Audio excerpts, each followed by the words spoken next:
প্রিয়াঙ্কা গান্ধী ভাদ্রা গান্ধী পরিবারের অন্যতম সদস্য, সাবেক প্রধানমন্ত্রী ইন্দিরা গান্ধীর নাতনি রাজীব গান্ধীর একমাত্র কন্যা। ভারতের নির্বাচন ঘিরে এক মাথা থেকে আরেক মাথা পর্যন্ত তার বিচরণ। তাকে দেখতে বা তার একটু কথা শুনতে নামে জনতার ঢল।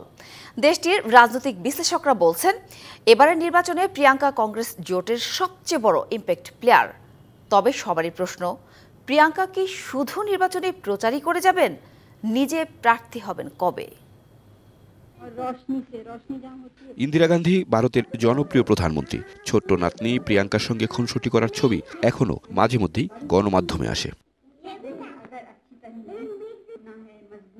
ভারতের কোটি কোটি মানুষের সঙ্গে তার স্নেহ ভালোবাসার বন্ধনটা ৩ দশক ধরে। দাদি ইন্দিরা গান্ধীকে হত্যার ৭ বছর পর বাবা রাজীব গান্ধীকেও হত্যা করা হয়। বাবার শেষকৃত্যের অনুষ্ঠান টেলিভিশনে সরাসরি সম্প্রচারের সময় মা সোনিয়া গান্ধী ও ভাই রাহুল গান্ধীর সাথে বিষণ্ণ মেয়েটিকে দেখে গোটা ভারতেই আবেগের ঢেউ ছড়ায়। সেই থেকে প্রিয়াঙ্কার সাথে ভারতীয়দের বন্ধন।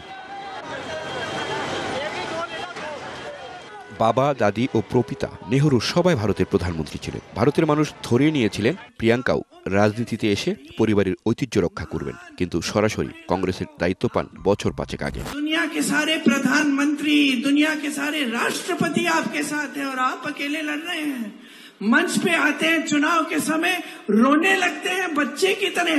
ওয়ালটন ফ্রিজ কিনে অনেকের মতো আপনিও হয়ে যেতে পারেন মিলেনিয়াল। সেরা পণ্যের সেরা অফার। গত নির্বাচনেও তিনি সারা দেশ চষে বেরিয়েছেন দলের নেতাদের জিতিয়ে আনার প্রচারণায়। এবারও তাই, যেখানেই যাচ্ছেন সেখানেই তিনি মধ্যমণি হয়ে উঠছেন।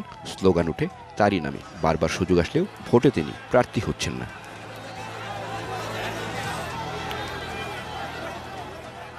নির্বাচনে ইম্প্যাক্ট প্লেয়ার প্রিয়াঙ্কার মানবিকতার পরিচয় ফুটে ওঠে বাবার খুনির সঙ্গে জেলখানায় গিয়ে দেখা করা এবং তার মুক্তিতে আপত্তি না জানানোই। আর সাধারণ পরিবারের এক ছেলেকে বিয়ে করার পর জনপ্রিয়তা আরও বাড়ে। এত জনপ্রিয়তা পাওয়ার পরও নির্বাচনে না দাঁড়ানোই প্রশ্নের মুখোমুখি পড়তে হয় তাকেও। বিরোধীরা বলছে, স্বামীর দুর্নীতির তথ্য ফাঁস হয়ে যাওয়া বা ভাইয়ের চেয়ে বেশি এগিয়ে যাওয়ার ভয়েই নাকি এই রাজটান। কংগ্রেসের রাজনীতি বিশ্লেষণকারীরাও প্রিয়াঙ্কার নির্বাচন না করার আসল কারণটা এখন পর্যন্ত ধরতে পারছেন না। Masud Curzon, DBC news,